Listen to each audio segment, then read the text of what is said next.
Very disappointing to us that all but 2 Democrats voted against aid to farmers and ranchers, against disaster relief, against all these bipartisan measures that had already been negotiated and decided upon. Again, the only difference on this legislation was that we would push the debt ceiling to January of 2027. I want you all to remember that it was just last spring that the same Democrats berated Republicans and said that it was irresponsible to hold the debt limit, the debt ceiling, hostage.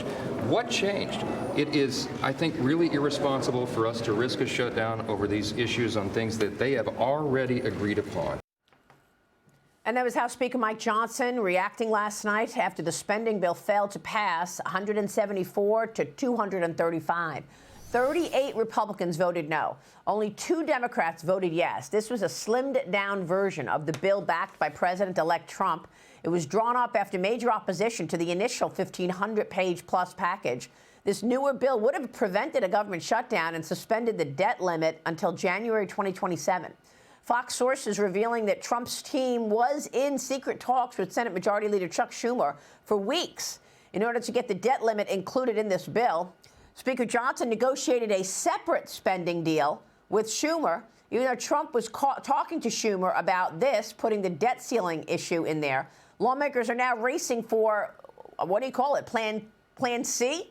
Ahead of the shutdown deadline at midnight tonight. Joining me now is Indiana Congresswoman Victoria Spartz. She is the commissioner of the U.S. Commission on Security and Cooperation in Europe. She is also a member of the House Judiciary and Republican Study Committees. Congresswoman, it's good to see you. I want to talk to you about a number of things, including the fact that you said you're not going to caucus with the House Republicans anymore. You have real problems with the Republican leadership. You voted no on this spending bill last night. Tell us why. Well, Maria, it's another example of failure of leadership of Speaker Johnson. I mean, the circus is continuing. The act is not over. But let's not worry. We'll make sure that American people not worry. It will be over.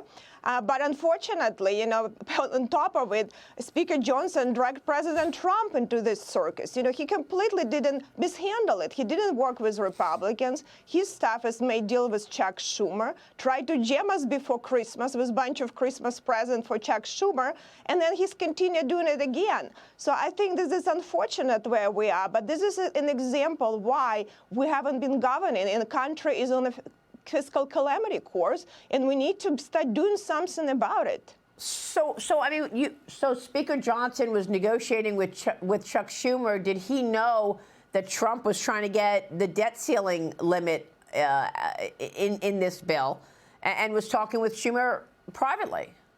I don't think that's what was happening, but because Speaker Johnson doesn't even talk to his Republicans most of the time. He's really, even to moderates this time when he was doing negotiation. I mean, honestly, it's almost disrespectful becoming where members just last second have these 1,500-page bills and he expect them all to vote. I mean, even his very loyalists not willing to do that anymore, because this is not how this institution should be governed, but couple staffers that try to get lobbying jobs and make a lot of money writing all legislation for us. I mean, this is really a bad situation, but committees were not aware. Even committee chairs were not aware of what's happening there. You know, we are actually the most powerful institution in the world, Article 1 branch, and have a couple unelected staffers govern for us with a bunch of garbage in these bills. You know, I think this is really terrible situation, and I think the only way out for us to start, at least for him, you know, to continue this reckless spending for several months. Hopefully we'll have a better plan, but separate all of these bills. You know, it's another omnibus too. It's minibus. It's minibus. It's not as bad. And then let people vote that, and let Democrats shut down doing clean CR. I don't think these people want to shut down, because whole Nancy Pelosi great things is still in that budget. So they should be happy with all of the COVID spending. It's still baseline in it. Well, wait a minute, because you complain that, you know, you've got to look at this CR, which was written by unelected, you know, staff members. What about unelected people who are being talked about as putting in speaker? I mean, like, that's Elon Musk, Vivek Ramaswamy being talked about. They're not elected. I mean, Speaker Johnson's leadership role may be in jeopardy now as this shutdown deadline approaches. And you've got lots of names being floated, including Elon Musk and Vivek Ramaswamy. Then you've got Congressman Jim Jordan, Byron Donalds, House Majority Whip Tom Emmer. All among those being talked about prior to last night's vote, you told the Indy Star, quote, "I hope Speaker Mike Johnson is going to have courage to actually work and deliver some of these things that we promised to the people. It's big money in Washington, and you have to be able to tell them enough is enough. I hope he does it. I understand he inherited a lot of problems, and he's a good human being. He's very intellectually smart and very brilliant person, but this will take some courage to get stuff done." Obviously, you don't feel he had that courage.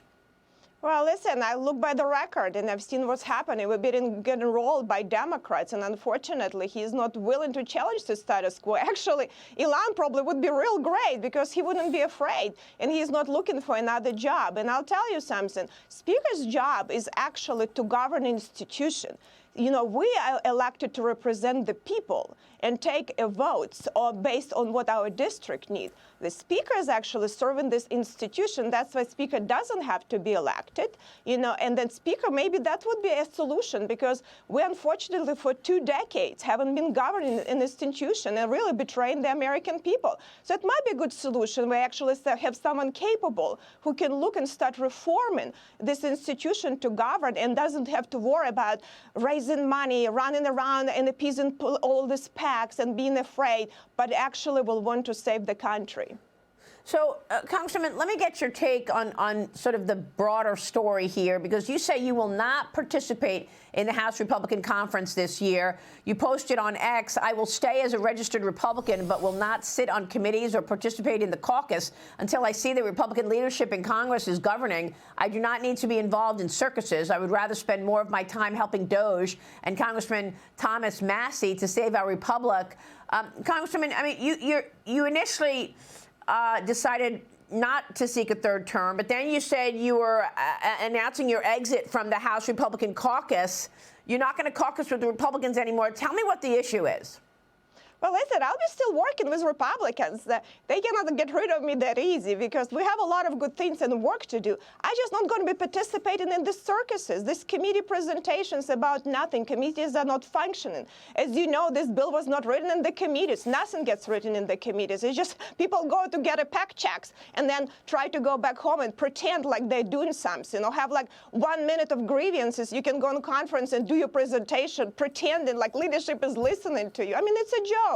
I hate to tell you, a lot of people are disappointed, but a lot of people are afraid to really say that enough is enough. And at some point, we need to fix this institution if we're going to fix country. So the only way for me just to go and say, you know, enough is enough. When we start actually governing, I will participate, but I'll still will work with Republicans. I'll still will work on bills, legislation, and with good people in my conference that want to govern. So, number one, are you expecting the government to shut down? Should we be afraid of that?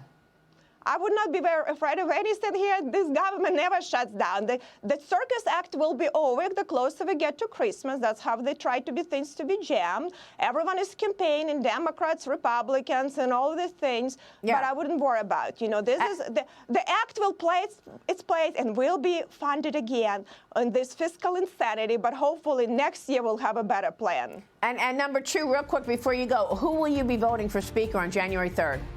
I haven't decided yet. I'm still looking for a plan from Speaker Johnson. I haven't seen it yet. Okay, we'll be watching that. Congresswoman, it's good to see you. Thanks very much. Victoria Spartz joining us this morning.